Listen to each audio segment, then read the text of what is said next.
What is one of the biggest spiritual traps of our time? It's drowning in information while starving for transformation. With endless books, podcasts, and reels at our fingertips, it's easy to know a lot, but change very little. But what if I told you that you can actually bridge the gap between the spiritual theories and the actual lived experience? That's what we're covering in today's episode. My name is Abhinava, and this is Spirit Matters, a show dedicated to modern seekers, helping them build up a living spiritual practice grounded in wisdom and inspiration that you can turn into actionable strategies today. After this episode, you'll know how to turn simple daily actions into tangible spiritual growth, what failing upwards means and how it is the secret to lasting success, and how taking on responsibility makes your life lighter, not heavier. Let's dive right in. I wanted to start with a spiritual story this episode because we're going to dive into a seeker problem that is related to that. And this is a story about a spiritual master who is approached by a seeker. And this seeker goes to the master and tells the master, "Master, I've read so many scriptures, the holy texts, the Vedas. Please accept me as your disciple." And the master says, I can't accept you as my disciple." And the seeker persists and says, "But I've read the scriptures. I know all the Vedas. I've studied them. I know the Bhagavad Gita. I know all the scriptures." And then the master says, "That is exactly the reason why I cannot accept you. Your mind is too full of knowledge, and you have to unlearn so much before I can actually start teaching you real wisdom." And the problem that we're discussing this week is that for many people, they have a lot of information, but maybe not enough transformation. And so I like the way you put that. Too much information, not enough transformation. You could put that, make a nice bumper sticker with that. yeah, we can make that a bumper sticker. We can make it the title of the episode. We can do lots of things with it. Yeah. But I think it's a real problem. Or is it actually a problem? But it's definitely a topic in today's world with all the podcasts, the reels, the books, the videos that we consume. So we can consume a lot of this information. And there's a temptation, I think, for the mind to suck up all this information. But information is not progress. It's not yet transformation. It's not yet spiritual growth. And so how do we get from this information overload to actual transformation and making real spiritual progress? Yeah, well, I think it really is the problem of our age, where you and I, we have access to now at any moment of the day. There's just an untold riches of human history. And we've got, all of the books ever written, all of the music ever made. We've got countless hours of discussions and in-depth dives into different thinkers and different philosophies. And there is that very strong temptation as someone who's interested in a topic just to continually dive further and swim more in the sea of information without actually taking the time to actually try and put those teachings into practice. And I think that's the big step, that true spirituality is a lived experience. And we can try and distill that into some sort of nuggets of wisdom or some sort of key ideas. But until you've actually lived out these spiritual truths in your life, they are knowledge, they're an idea, they are a philosophy. There are some things that you're grappling with. When you actually live them and practice them on a daily basis, they actually become part of who you are. And that's really, I think, where transformation happens. Transformation is a lived experience. And so all of these great philosophies are wondrous and wonderful to think about, but if you don't actually live any of these things, it's like we've talked about in previous episodes, that a really good idea should be like a tool. So it should be something that you actually take into your day-to-day life and actually start to use in different situations where you see, oh, this is the right situation to use that tool, which we could say the tool of humility or the tool of gratitude or the tool of love or the tool of compassion, whatever it is.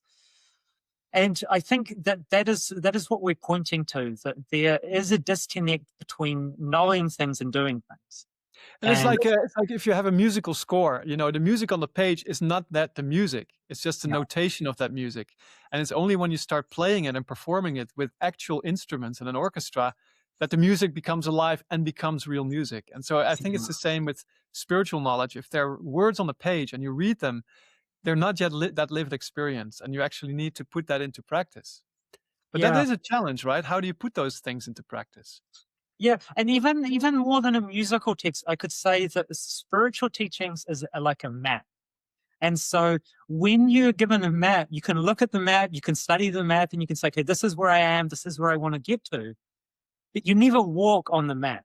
The map is not in the world. The map is a theoretical thing. When you actually are walking from where you are, or trying to transform yourself from where you are now to the type of person that you are aspiring to become, you actually have to do that in the real world. You're no longer on the map anymore. And so that's the same sort of thing where it has to become a practical, lived reality and experience. And there is a danger. One of the great thinkers said, "Beware of wisdom you did not earn." And there is a danger to knowing too much and everything becoming too theoretical. And you see that with some people where they might be masterful at discussing spiritual philosophy and spiritual ideas, but when you actually sit with them or you interact with them, you don't feel that those things are actually embodied in them. It's the mind is full of these ideas, but they're not. They haven't gone any deeper than that. And so that's what we're thinking about. I think is trying to bring these spiritual ideals and realities actually into us, into our day-to-day life, into the practicalities of the day. Is that's the Yeah, problem. Of, exactly. And it's also, again, a difference between mind and heart, because knowledge is in the mind and lived experience is definitely more from the heart. And I've noticed myself recently when I try to read something every day. I mean, we don't say that there's anything against reading spiritual books. It's a great no, help in your spiritual journey, and it frames your experience. But then it has to be coupled with a spiritual practice for it to really land and become that lived experience and to frame that experience. But I've noticed myself that recently I started reading some of my own teacher, Sri Chinmoy's prayers that he wrote. And first I was reading them with my mind, which I was just scanning them for information. Like, what is he saying here? What is the takeaways that I can take into it? And I felt nothing. And after doing that for a few days, I said, like, let me try differently. And then I started actually reading them out in a very meditative mood. So I would like read them out and repeat them like 2 or 3 times. And then the experience totally changed. It was not anymore about the information, but it became an actual meditation. I started feeling things when I said those words. You know, there were prayers and they were about different topics, but it totally changed the whole perspective because repeating them out loud a few times and as a recitation, as an actual spiritual practice, completely changed the whole tone. And I realized that there's a real difference between if something is absorbed by the heart or if something is absorbed by the mind. Like the mind just wants these really fast bits of information and takeaways. It's like it really wants to eat. It's almost as junk food. Whilst the heart, the absorption, it's much slower, but there's a real sense of fulfillment and peace and deep insight involved in that. And I think it's good to distinguish that you can read a text with your mind and just scan it for information, or you can really absorb it with the heart and try to feel the words on a much deeper level. And I think that's also the precursor of these things coming out as truths in your life. If you really read them like that in a meditative mood, these words have a tendency, they have a kind of miraculous quality to manifest themselves in your life when you do it like that. yeah, I think that's really nice that you bring that up for people, because it's almost like making them like attaching or connecting to the mantric energy of them, like repeating them a few times over and over again, and actually trying to connect yourself. What is the energy and the consciousness that's actually embodied inside these words? Like, there's a combination of words on a piece of paper, and each of those words have specific meanings. But if you combine the whole thing together, there should be some quintessence of that particular prayer or aphorism. And you're not going to get that just by scanning through the word. You're going to get a very superficial experience of it. But I think that is a really good way to think about it, that the slow, conscious repetition of it actually will start to allow you to tune into the energy and the consciousness which the prayer or aphorism is actually embodying. Yes. So what I was thinking is, if we look at traditional spiritual communities and how they go about the process of transformation for the young disciples or the young members of the community, they really start at a very basic and simple level. So whereas a lot of people moving towards spiritual ideas in the Western world think that they want to start at some very high level of manifestation, or that they're going to immediately become some sort of a great yogi.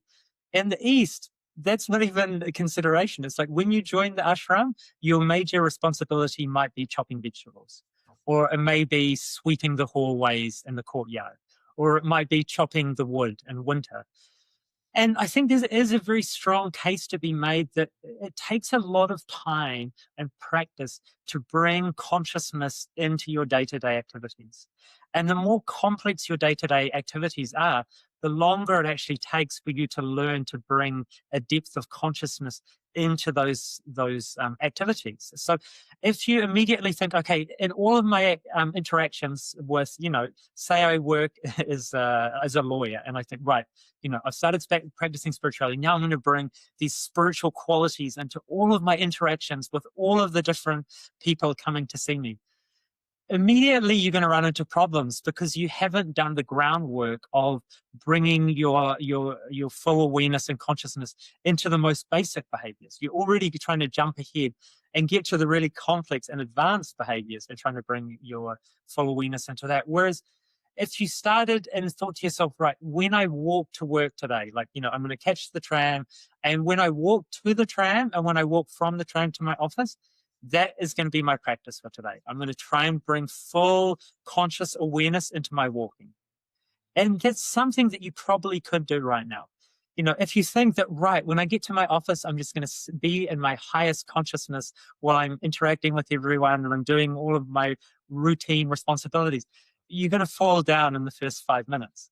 So it's like building your capacity from the ground up. So it's really unglamorous. And it's really, you have to be very humble. And like we've said on our episode about humility is actually seeing your capacities for what they are. Like having a true and clear inventory of where you're actually at in life. And most of us are not at the point where we're ready to be in our deepest and highest consciousness at every moment of the day. So we have to choose times wisely where we can do that practice. And then it's a matter of extension. As we become better at being fully aware and present and conscious, you can start to bring that into interactions with people. Then you can bring it into more complicated situations. But I think that's the thing that people are not, people need to be more humble when they start the journey. And like immediately when you learn a practice, you don't think, right, okay, now I'm going to start giving workshops. It's like I started doing breath work 2 weeks ago, and then now I'm like, great, now I'm going to do a breath work training, and I'm going to start teaching breath work. It's like I just got into meditation, and like 6 weeks later, I'm like, yeah, I'm going to do a meditation training course, and then I'm going to start teaching meditation. It's not that type of a topic. It's really a topic and a realm that requires a lot of slow, conscious, disciplined practice. And so it's like Sri Chinmoy would often say, use the analogy of instant coffee. It's your God realization is not like instant coffee. And I think you could say that about the spiritual path. The spiritual path is not like instant coffee.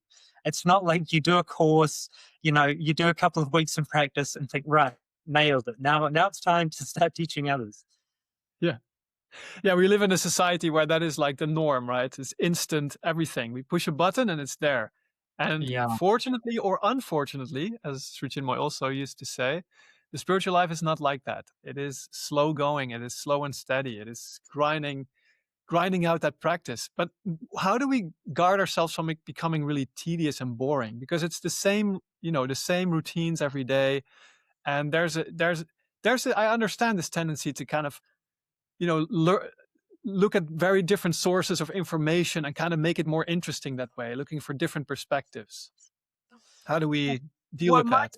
One thing that I would do is I would have my gaze at my own practice set up in a way that would inspire me. So a lot of the time we're thinking about where we want to end up. So we're thinking, oh, okay, I want to be in a place where my mind is clear and calm. I feel present. I feel connected. I feel love and joy. And, I feel this, all of those deeper and more beautiful spiritual qualities. But I'm not that enthusiastic about doing all the groundwork to get there. So it always seems like it's a hard grind to get from where I am to where I want to be. And so that's the gap. So we're always judging ourselves in that scenario by looking at the gap of between where we are right now and where we want to end up. And so I think the right way to look at it, and the spiritual teachers have said this as well, is don't judge yourself against where you're going. Judge yourself against where you've come from. And so that for me always keeps me inspired. If I look back and say, okay, let me think back to where I started from in the spiritual journey. Like I can look all the way back to when I started in the late 90s with my practice, or you can even look back 6 months or 1 year ago and say, wow, okay, yeah, even over the last 6 months, I can feel like I've made a big gain. And so that's the difference. It's like I'm seeing the gains I've made from where I started from, or where I was a year ago, or 6 months, or 2 years ago. And so that keeps me grounded in the progress that I am making, rather than making me disillusioned about how far I still have to go.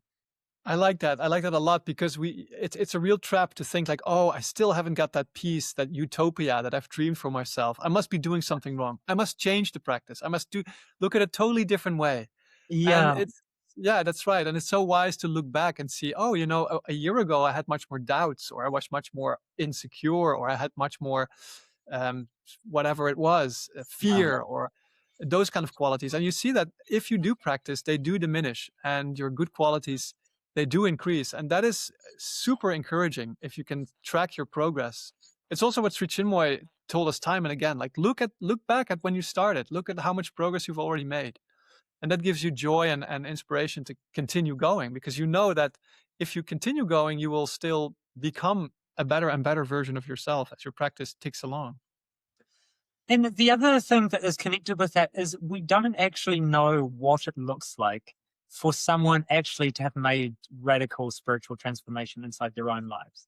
So we kind of get a sense of some sort of performative sense of spirituality, where we're wearing the right mala beads and having the right style, and if I had like a cut off t-shirt, and I was in Bali at the moment doing my podcast about spirituality, and I was telling yeah, this morning I was out surfing, and then I did a yoga session, and then we have this idea of this kind of performative spirituality, which doesn't actually correlate, I don't think, very strongly in any way or sense with how much progress someone's actually made. Because someone can have all the trappings of spirituality. They've got the whole lot going down, but they may not have a solid practice. They may not be even doing the basics and the fundamentals, but they're wearing the face. They're wearing the caricature. And we'll be tricked by that. We will say, oh, wow, look at this guy. He's really doing well in his spiritual life. Listen to his voice. He's got that real yoga vibes going on in his voice. And all of these things, I don't think are actually telling us anything about someone's practice. And I remember having the same thing when I was first started going to Asia. With Sri Chinmoy would often travel in Asia in the Christmas months because it was so cold in New York. And I remember being in Thailand and seeing all the monks lined up begging for alms.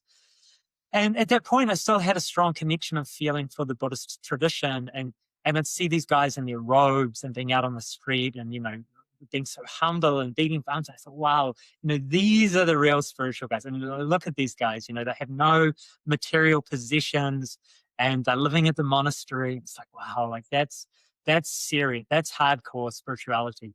And then I was looking at myself and thinking, I live in a house, and I've got all these possessions around me, I've got a car and all of these trappings of the material world. How will I ever free myself?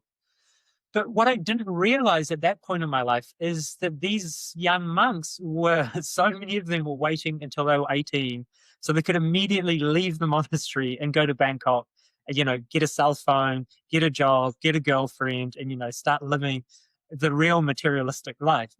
And they were doing it out of tradition and I think if you look in a lot of those traditions, the monastery is the place where people go for education as well. So the young boys are often sent there, not particularly because they wanted to become devout monks, but instead that they were going to get an education. And so they go through the whole process and the practice, but perhaps thus they even don't have the intense aspirations towards transformation or reaching nirvana or enlightenment.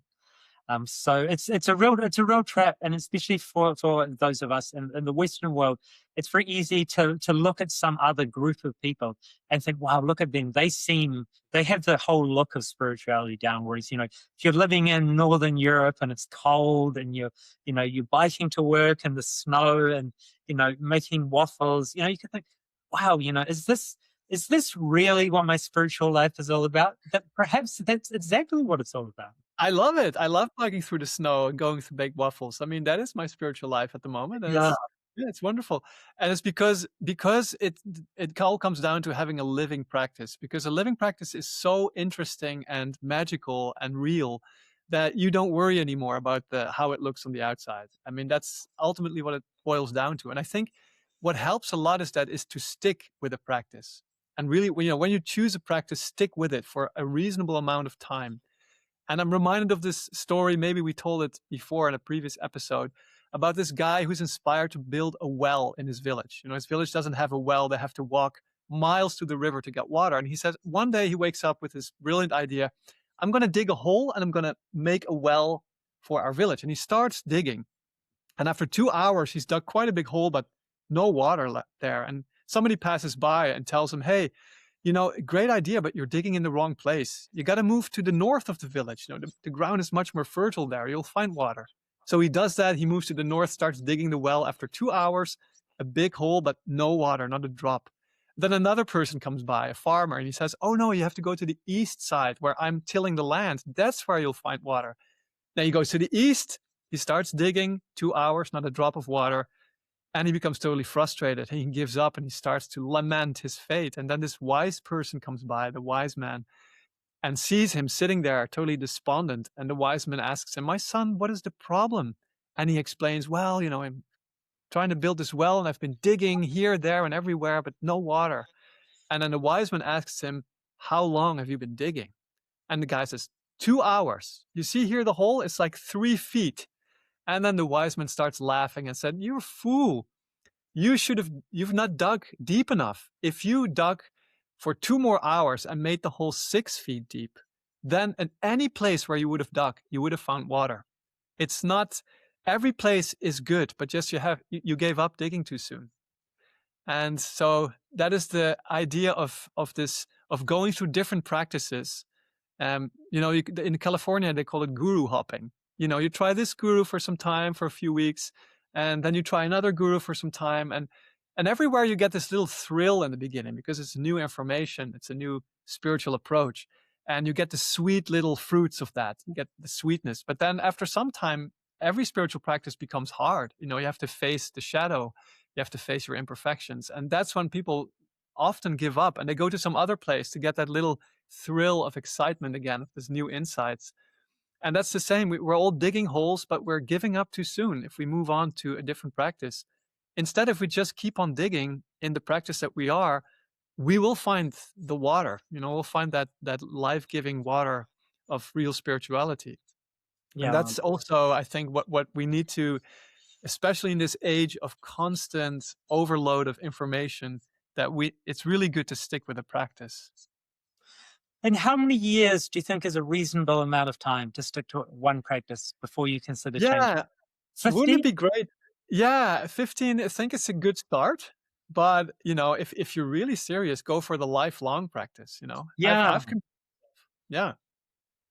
So this problem as well is an age-old problem. So it's not just a modern problem. So I remember hearing stories throughout the centuries from Indian seekers that at many, many different times, young Indian aspirants have looked around and even inside India and said, oh, there's no real holy men left in India anymore. All of the sadhus now are all fakes and rogues.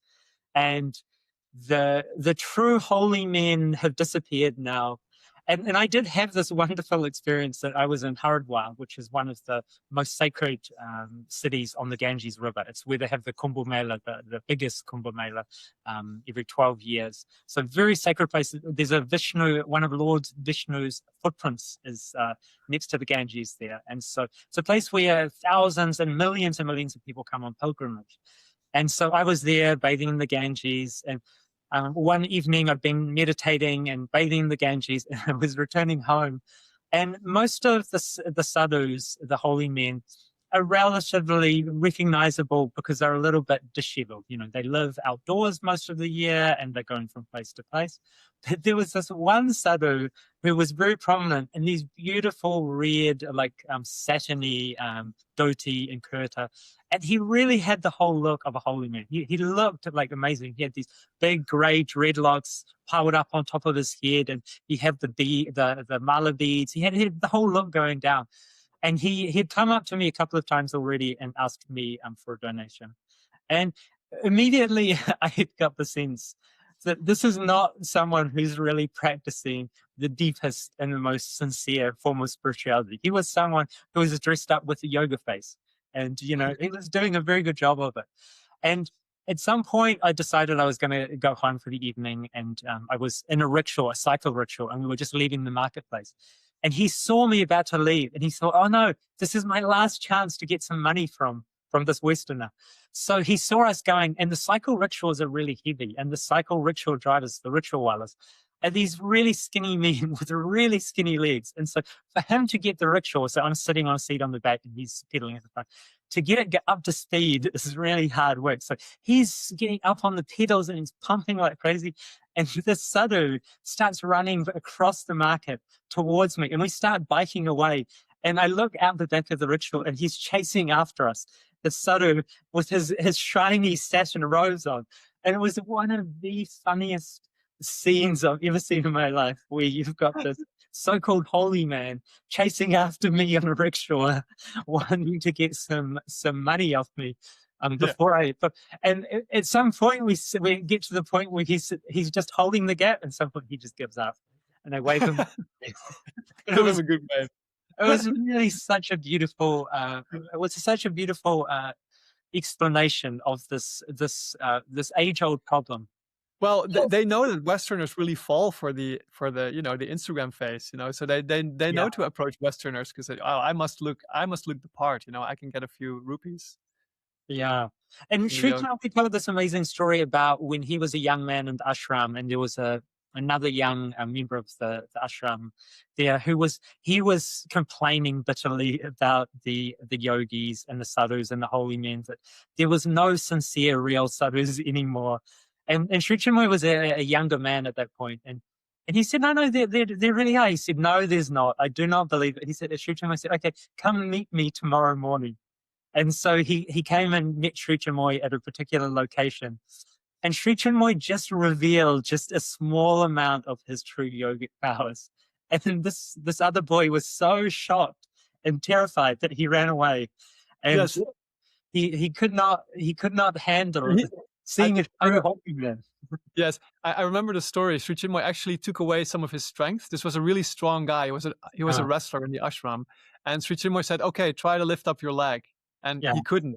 So, and then when he ran away, he told all the ashramites, Chinmoy tried to kill me with his eyes. That was the story. And everybody laughed. Chinmoy is really peaceful. He did realize that there were some levels of power that he had not got access to yet through his own spiritual practice. Exactly. Good. Okay. I like how we kind of tackled this problem and discussed it, and hopefully our listeners can take away something. I also wanted to introduce the aphorism of the week. Yes. And where Sri Chinmoy wrote over 100,000 aphorisms of these little spiritual poems, nuggets of truth. And every week we select one of them and read them out and then discuss it. So the aphorism of the week, here we go. Our real failure takes place when we give up making further attempts. Our real failure takes place when we give up making further attempts. Okay, Vaj, first. What do you think? Yeah, well, I mean, this goes back to that idea of the tediousness of the practice and the going through the hardship of the practice. Because I mean, for most people, their spiritual practice is more about failure than about success. Hmm. Because the amount of times you sit down and you keep your mind completely, you're trying to meditate and you keep your mind completely clear of thoughts, for half an hour. Like that's probably for most people for many years. It's the number of times you do that is zero.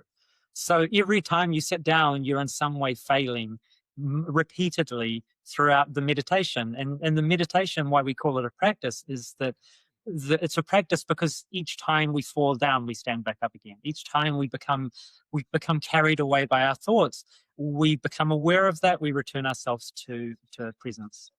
And that's what the practice is. It's over and over again failing and coming back to connection and presence. And then if we extrapolate that into our day-to-day lives, we're trying to become more kind and compassionate and loving. And the amount of times we become captured by anger or envy or greed or any of these other forces is every day for most people. And so we're constantly falling down and making mistakes and going against even what we're trying to do, realizing we're going in the wrong direction, trying to bring ourselves back to center and starting again. So it's very true that that is actually the foundation of your spiritual practice, is learning to fail upwards. And so I really like this idea that there's two ways to fail. You can fail downwards. And when you fail downwards is really when you stop trying. It's like you've had a few negative experiences, it doesn't go well. And so you just give up trying again.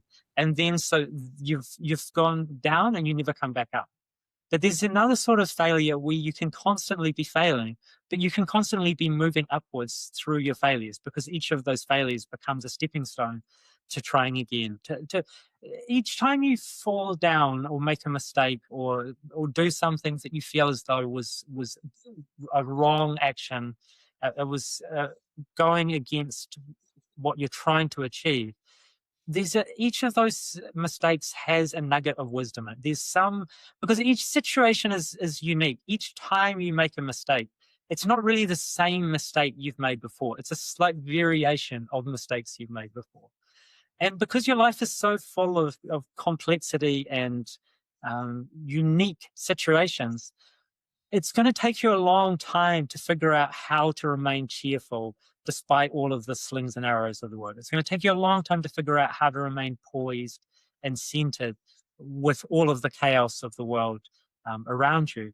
And you sometimes see people who maybe have mastered one of those qualities. Like a friend of ours, Kailash, like whenever I see him before a class or talking to a group of people, I always feel this amazing sense of poise in him. His ability to hold his poise. I remember seeing him give a meditation class in Berlin, and there's more than 100 German seekers, sitting there staring at him, and they've got notepads of paper, and they're waiting to see. And he is just calmly waiting and waiting and waiting, and the tension is building, and like everyone is expecting at some point he's going to say something, but he does not start talking until he's completely ready to start talking. And very few people have the poise to be in his shoes in that situation and to hold their poise until the time is right for them to start. And so you see people who have, in one field or another, have developed that particular skill to a really high level, but they didn't get that all at once. They've gone through many, many experiences and probably many failures to get to that point as well. And so for each of us, I think if we can keep feeling as though we're falling upwards, we're failing upwards, and we do that when we continue to try. I love that explanation. And I think we have to reframe that whole idea of failure. We have to Yeah. celebrate failure, because Yeah. failure is an opportunity for growth. It's like when we don't fail, we won't grow. As Yeah. simple as that. And I have to think about this 1-year-old that is trying to learn how to walk. And we can really, that's a great example of failing upwards, because the 1-year-old is all the time falling down when he's trying to learn how to walk. He's not reaching his goal for many days and weeks, but he doesn't consider falling down as a failure. Every time he falls down, with the same enthusiasm, the same joy, he just gets up and tries again, this magical process of walking. And he's failing upwards because he's all the time getting up, trying again. until he learns how to walk. And it's with successful people. When we look at successful people, we don't see the hundreds and thousands of failures that they had to go through in order to become what they eventually became, what we call successful. And it's just a successful person is in principle makes the same failures as an unsuccessful person, but the successful person keeps trying. He gets up every time after a failure. She gets up every time after she fails. Whereas, the unsuccessful person, there's at some point in their journey, they decided to give up and not try anymore. And that's why they are quote unquote unsuccessful. And it maybe that it just needed 2 or 3 more failures and they Yeah. were there. So you never know when you're going to break through to that ultimate success. And we do give young children the grace to fall down, and we see it as a positive thing. But at some point, we lose the sense of offering that grace to the people around us, and even offering it to ourselves, to see that our failures are the harbingers of our Yes. success. And so I think that's something that would be so nice to offer to both yourself and to the people around you. That when you see people struggling with their problems, to see that that is all part of the process of their own transformation, and to see that in yourself. Because so often, once we get to a certain age, we start seeing any failure as a negative thing, as something that we want to avoid. And so many people become so fearful of failing that they would rather not try and risk failure. They would prefer that than actually taking the risk and actually learning something and transforming themselves through the process. And so Yes. that's really when you're limiting your potential in life. When you feel that when you hold yourself to an unrealistic standard of perfection, and so much of it comes from fear of what other people think. And if we can learn to let go of that, and we can learn to judge ourselves from where we were compared to where we are now, that starts to take away the power that the rest of the world has over us. When we judge ourselves, comparing ourselves to other people or to society's standards, we're always going to be there's always going to be the potential that we're going to be a failure or see ourselves as a failure. Whereas if we can judge ourselves completely according to our own standard and our own starting point and our own journey, then we alone are the ones who can judge, and we alone know where we've come from. And because everyone's situation is so unique as well, like you've been given a certain unique set of opportunities, but you've also been given, it's like when people talk about privilege, they'll say, oh, this person's got this privilege and that privilege. But we never look that with privilege, every person has some combination, of privileges, but also certain problems.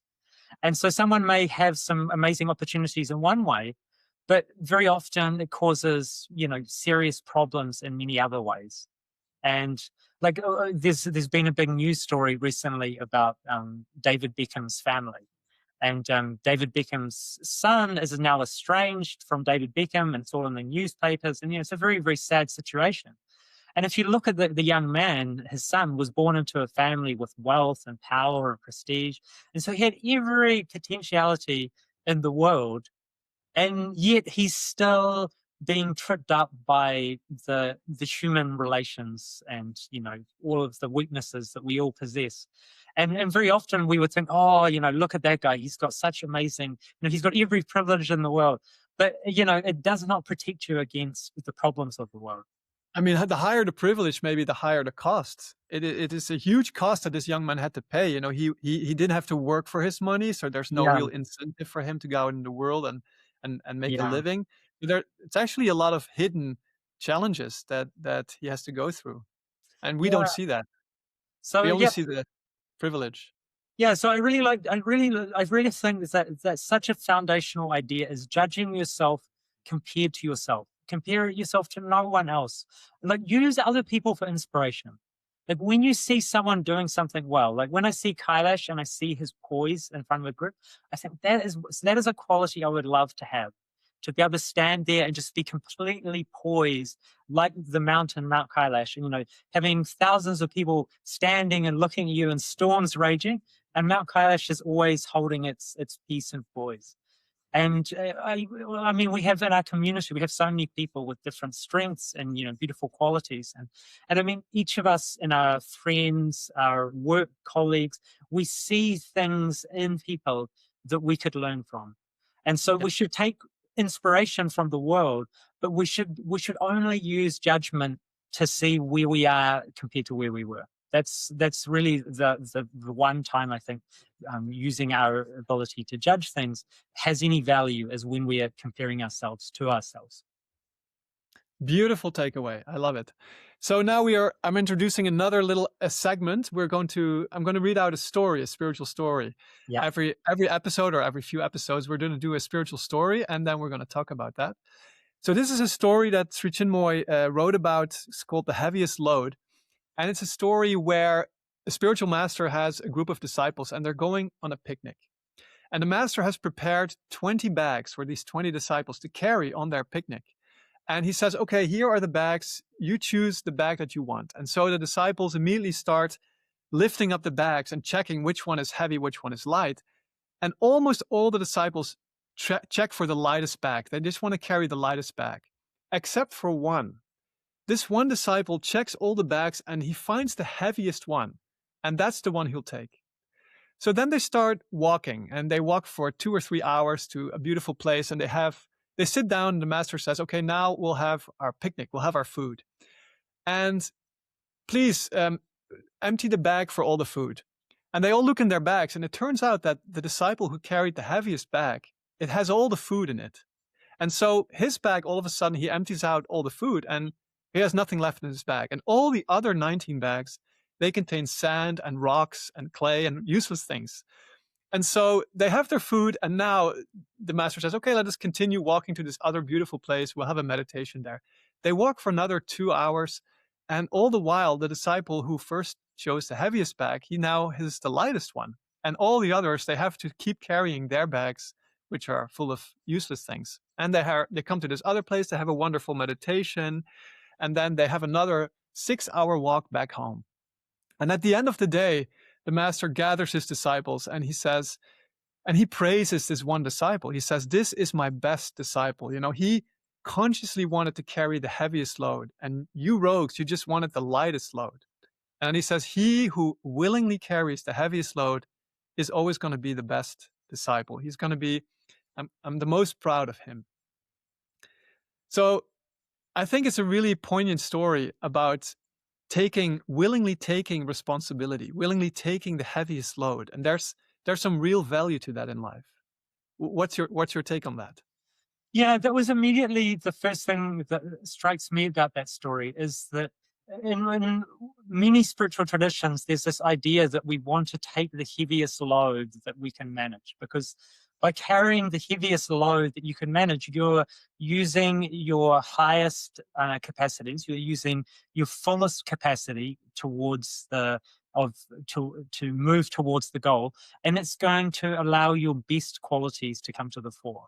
And if you're only looking to play the game with the lightest possible load, with the least possible responsibilities, and the least, because in some ways you could think that's what what you put into it is what you get out of it. And so the more that you're willing to put into the endeavor, the more you're going to get out of it as in return for your efforts. And so I think that's a beautiful thing. And the thing is that the responsibility can be in so many different aspects, because we will commonly think as responsibility as an external thing.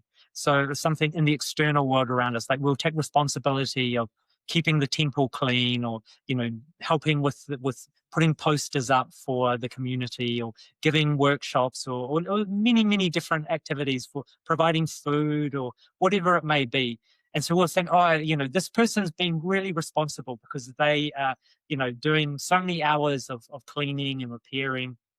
But I also think that there's corresponding inner responsibilities, that when you take your path, your tradition really, really seriously with the utmost responsibility, you will take responsibility for your consciousness. And I think at the end of the day, that is the most important thing that you actually take responsibility for. You take full responsibility for your consciousness and the way that you carry yourself in the world and how you interact with other people.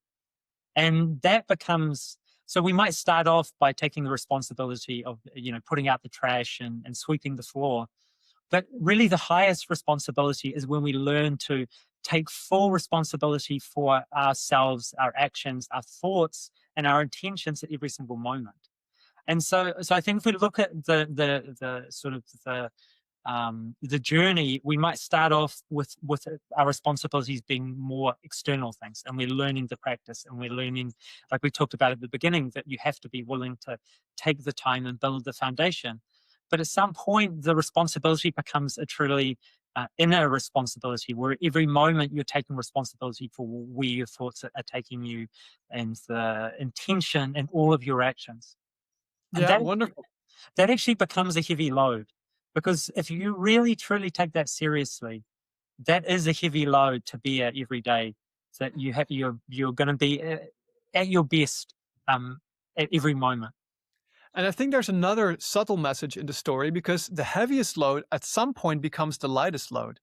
So Yeah. if you willingly take that responsibility, it's heavy in the beginning, but eventually it becomes light, and you have the feeling that you're weightless. And this is the idea you talked about it a few episodes ago, about having your heart as light as a feather. It's this ancient Egyptian idea: when you pass to the world beyond, when you die, your heart should be as light as a feather.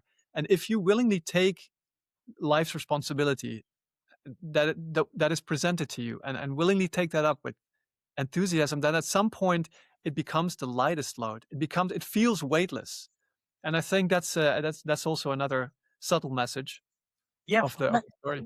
And then I think that could be even like the real the key aspect there, that if you do the hard work in the beginning, you will get this beautiful resolution where suddenly your life does become flowing and natural and spontaneous in a way that it was not in the beginning. And Yes. one thing is that what you were saying reminded me of is, very often when we start doing our practice, we do it with real seriousness. We take it really, really seriously. And I think that seems the right thing in the beginning, that you see people when they start doing the activity, whatever it is, they do it with a real intensity and seriousness. But when you see someone who's really mastered the activity, they seem to have a lightness of touch, and they seem to just flow through, and then their performance is much better, obviously, whatever it is. But they have a lightness of touch in the activity that the beginner doesn't. The beginner is all seriousness and effort and intensity. And then it's only after many years of practice that you start to see this subtlety and the flow. And so I think that's something to note in your own practice, that if you practice and you still got the serious frown on your face, and you're gritting your teeth every day, and you've been doing the same thing for 20 years, like maybe you're just gritting on too tight now. Like, you need to have, there needs to be, like, you can take something seriously without, like, grasping and clinging and, holding on too tight. So yeah, there's always a middle path through everything. That's right. The middle path. Wonderful. That closes out our discussion for this week. Thank you very much, dear listeners, for joining us. And if you like our podcast, consider subscribing, tell a friend, or leave a comment or a review. Give us some stars on your favorite podcast app. Very grateful to you, and we'll see you next time. Thank you.